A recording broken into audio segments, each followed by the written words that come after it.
கொம்புகள் சிக்கிய மான்.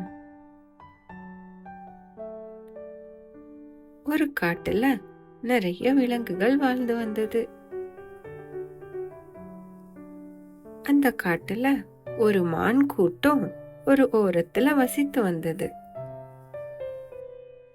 அந்த கூட்டத்துல இருந்த ஒரு மானுக்கு ரொம்ப தாகமா இருந்ததுனால தண்ணி தேடி வந்து ஒரு நதி கிட்ட வந்து தண்ணி குடிக்க ஆரம்பிச்சது. தண்ணி குடிச்சிட்டு இருக்கிறப்ப அதோட பிம்பம் அந்த நதியில விழுறத அது பார்த்தது. அதோட அழகான கொம்புகளை பார்த்ததும் மானுக்கு தனக்குள்ள ஒரு கர்வம் வர ஆரம்பிச்சது.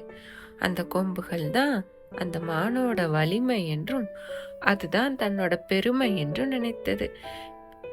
வேற எந்த விலங்குகளுக்குமே இது மாதிரி அழகான கொம்புகள் இல்லை என்று ரொம்ப கர்வத்தோட அந்த இடத்தை விட்டு கிளம்புச்சு. ஒரு நாள் காட்டுல இருந்தப்ப ஒரு பயங்கரமான சத்தம் கேட்டது. அது என்னன்னு திரும்பி பார்த்தப்போ ஒரு பெரிய சிங்கம் ஒண்ணு கர்ஜித்தபடி மானை நோக்கி வந்து கொண்டிருந்தது. அந்த மான் ரொம்ப பயந்துருச்சு. அந்த சிங்கம் அதை துரத்த ஆரம்பிச்சது. அந்த சிங்கத்துக்கிட்ட இருந்து எப்படியாவது தப்பிச்சு போயிடணும்னு மான் ரொம்ப வேகமா ஓடிட்டு இருந்தது. மான் வேகமா வந்ததுல எங்க வரோன்னு கூட தெரியாம வேடன் வச்சிருந்த வலையில சிக்கிக்குச்சு. அந்த மானோட கொம்புகள் ரொம்ப இறுக்கமா வலைகள்ல சிக்கினதுனால மானால அந்த இடத்த விட்டு போக முடியல.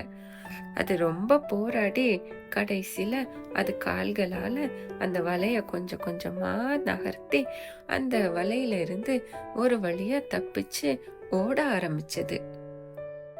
அந்த மான் எப்படியோ சிங்கத்திட்ட இருந்து தப்பிச்சு ஒரு ஓரமா இருந்த மலைக்கு மேல அதனோட உச்சியில ஏறி நின்னுச்சு. சிங்கமும் அந்த மானை தேடி அங்க வந்தது. ஆனா அதனால அதை கண்டுபிடிக்க முடியாததுனால ஏமாற்றத்தோட கிளம்பிடுச்சு. தனது கொம்புகள் தான் தனக்கு பலமும் அழகும் என்று நினைத்த அந்த மான் அப்போதுதான் புரிந்தது அழகு என்றுமே ஆபத்தானதுதான் என்று. அன்னையில இருந்து அந்த மான் தன்னோட இருந்த கர்வத்தை எல்லாம் ஒதுக்கி மற்ற மான்களோடும் மற்ற விலங்குகளோடும் சந்தோஷமா வாழ்ந்து வந்தது. அழகு மட்டும் முக்கியம் அல்ல, அவசியம் என்றாலும் அது ஆபத்தானதாகவும் இருக்கலாம்.